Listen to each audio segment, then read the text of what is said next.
Welcome to White Lies and Purple Truths.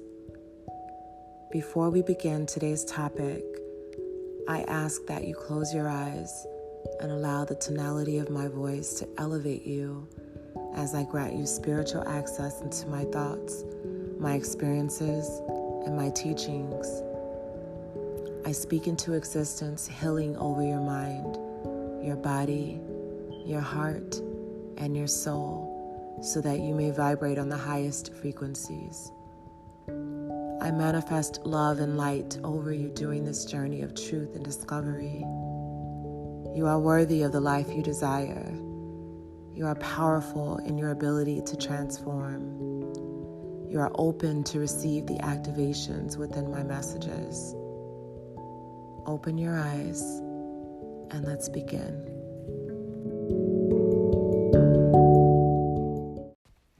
I Just Right Here by Destini Taylor, Chapter 1. She's writing out of love and anger. November 24th, 2004. Every time I want to make things better, they just end up worse. What is this, a curse? What next? Will I screw up this verse? It's like I feel like you have a flashlight for the bad in me, ignoring the feelings you used to tell me you have for me. Just like you wouldn't tell a child he or she was stupid, he or she was dumb, or he or she was the reason you were alone. Well, it's the same concept for me. It's like it's easy for you to pack up and leave. So tell me, how should I think when you turn and call me something shady when you're angry? What's up with that? Oh, I ain't your baby. Am I an if, and, or maybe? If you could understand and put yourself in my position, feeling the way I'm feeling, be in my shoes on the days that I'm chilling, then you would think twice on approaching me about some crap in my privacy way up in a drawer 2 floors from where what you said you were looking for would be, or even in the passenger seat. The only person who can explain me is me. And then you're quick to paint a picture, insinuating that something is taking place between me and another figure. Thought we were rolling side by side. I thought you hated the titles of police officer and private eye because I feel like I'm being investigated. But go ahead and keep up the search, because I can't be incriminated, because I ain't got nothing to hide. Here, you want my diary? Here's the computer disk. Put it in the hard drive and read. Roll up your sleeve and put those fake lines in your head. Then ask me what I meant, and I'll tell you, and you won't believe what I said. And I'm scared, like, what is this? An issue of trust? When I've never been in a predicament where we had to discuss this or that bull crap that I wasn't where I said I was at. If you want to think, then think smarter, not harder, because on the life of your daughter, I've been true, and all these questions are making me look at you. Is it the fact that it's so easy for you to give out your number to another, have a conversation, or meet at a close destination that may be your house? No ish, no doubt. If that's what you got going on, don't worry. That's not what I'm about. But if that's you, cool. Whatever you do wrong will come back to you. That's why I never waste time wondering if you have been untrue. If I want to know something, I just ask. I don't judge what's in your past. I don't sneak and take a peek because the light shows what is deep. I don't pick you apart, say hurtful things to your heart. I don't say I love you 1 minute and the next leave you in the dark. What's the deal? I'm not your enemy. It's like we are at war. Take a look at my credentials. What are we fighting for? Taint, it feels good to get this crap off my chest and putting it on the table. Don't make me love you any less. One more thing. I always felt we were engaged before I gave you that ring.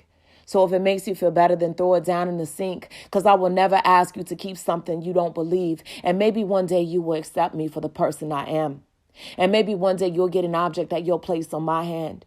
And that's all it is, an object used to represent us. But I can't represent me if there is no trust. It's about the meaning behind the object I felt you were giving up. And that's the crap that tore my heart. I've given you nothing but love. If you're alone, it's because you chose to be. If I'm alone, it's because you left me. Now the ball is in your court. Make a decision. I'm listening. We can stand together as one or crumble apart. But I won't let a game be played on my irreplaceable heart.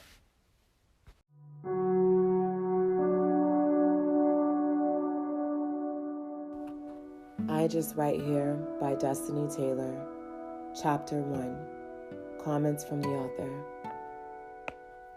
Okay, this is super loaded. The downloads I received while reading this were massive. I'm reading her words, feeling her pain, and I just want to hug her and shake her at the same time. Even sadder, she never said these words out loud. She simply wrote them down, and once she closed the book, she let it go. But did she really let it go? No. It would be an emotional blockage that would remain dormant until she was ready to acknowledge, grow, and develop from it. She continued to repeat this cycle for quite some time with so many variations of it. 95% of where she is now is due to not speaking up for herself. This girl was extremely intelligent. Her loyalty and respect were not earned. They were simply given without a proper assessment. Let's dissect this. Just like you wouldn't tell a child he or she was stupid, he or she was dumb, or he or she was the reason you were alone. She allowed herself to be in a mentally abusive relationship for 6 years and 6 months. He was 11 years older than she was and expected her to be his maid, mother, wife, and lover. Of course, she obliged. A relationship was something she always handled with care, but unfortunately, she did not reap the benefits. There are definitely some insecurities present here. The disrespect is revealed in this excerpt of her writings, yet she allowed the relationship to continue. When you turn and call me something shady when you're angry, what's up with that? Oh, I ain't your baby. Am I an if, and, or maybe? She's hurt. And her writings indicate that this has been an ongoing encounter. And here she is asking if she is an if, and, or maybe. She is questioning who she is to someone else when she really should be doing some self-discovery. Then you would think twice when approaching me about some crap in my privacy way up in a drawer 2 floors from where what you said you were looking for would be, or even in the passenger seat. The only person who can explain me is me. Now, this part right here is where she exudes a flickering flame of pizzazz. The problem is it's concealed within her writings. This would have been a great time for her to express these words verbally and directly to the source. It would have introduced an opportunity for her to be treated differently because saying how you feel demonstrates strength and confidence. She is venting, but not seeking a solution, and that is why she is not attracting a better situation.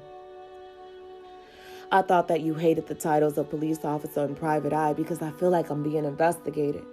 I've been true and all these questions are making me look at you. Did you catch that? In this moment, when she says, all these questions are making me look at you, she is tapping into her power. He was, in fact, cheating on her, and she was already aware of this.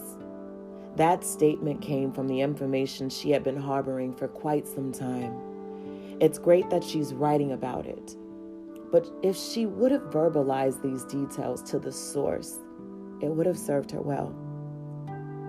I don't sneak and take a peek because the light shows what is deep. I don't pick you apart, say hurtful things to your heart. I don't say I love you one moment and the next leave you in the dark. That's right, Destini. You do not say hurtful things to people you care about. Yet you are allowing people to mistreat you. Unfortunately, this cycle will continue if you don't start learning from it. Dang, it feels good to get this crap off my chest. And putting it on the table don't make me love you any less. I want you to think about how powerful this statement is. Too often, people are afraid to release the low vibrational baggage that is not theirs to carry. Saying what is on your mind is about what you need, not how someone will react to it. That is something you cannot control. When you hold your feelings inside, it impacts you and you alone. Your job is to express yourself using high vibrational frequencies. Think about the intent behind your communication. If your intent is for resolution or understanding, tonality is important. Give yourself a moment to think before you speak, even if that moment consists of you writing down your thoughts first and talking about them later. Take that moment. The point is, speak up for yourself. One more thing. I've always felt we were engaged before I gave you that ring. So if it makes you feel better, then throw it down in the sink. Wait. Before you did what? Let me just process this for a moment. It's not that I find anything wrong with a woman giving a man a ring. That's not the issue here. The issue is she gave him a ring equaling the value she had placed on herself, which was not high. Why are you giving a man a ring who devalues you? You are allowing him to devalue you in this relationship.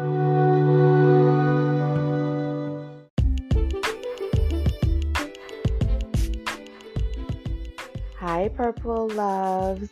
If you like this audiobook style of my content, let me know in the comments if you're listening on YouTube, or leave me a voice memo if you're listening on Spotify.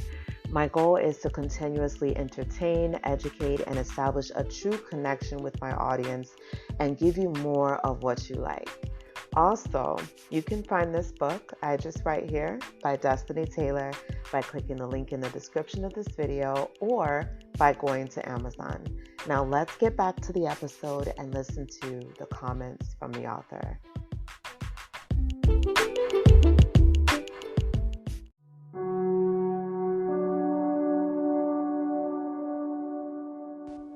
Your contribution has little to no value in his eyes. What type of marriage are you expecting to have here? Do you think that these unhappy moments will magically turn happy because you bought someone undeserving a ring? They will not. You always felt that you were engaged because you were playing wife, stepmother, and mute. Yes, I said mute because you did not speak up for yourself, and those were the roles you chose to play. You silently observed someone mistreating you and somehow convinced yourself that it was okay. Destini, this was not okay. I'm glad to see that you have been treating yourself much better. I am so proud of your vulnerability here, and I think it's beautiful how you transformed your anger into impeccable creative writing. Because I will never ask you to keep something that you don't believe. And maybe one day you will accept me for the person I am. And maybe one day you'll get an object that you'll place on my hand. And that's all it is, an object used to represent us. Marrying this guy would have been a terrible idea. You taught him how to mistreat you, which was only a reflection of how you were treating yourself. Reciprocity is very important in relationships. It is no surprise that you were ready for a change of scenery after moving on from this scenario. If you're alone, it's because you chose to be. If I'm alone, it's because you left me. Proud moment here, because instead of waiting for someone undeserving of you to leave, you actually made a choice for yourself to leave this man alone. Actually, things started looking up for you once you started participating in your life. It was as if you were sitting on the sidelines knowing you were the best player on the team. Sis, you were a bit of a drama queen. You had placed yourself in a prison constructed from the limitations you placed on yourself, but you finally left, so let's just be grateful for that. But I won't let a game be played on my irreplaceable heart.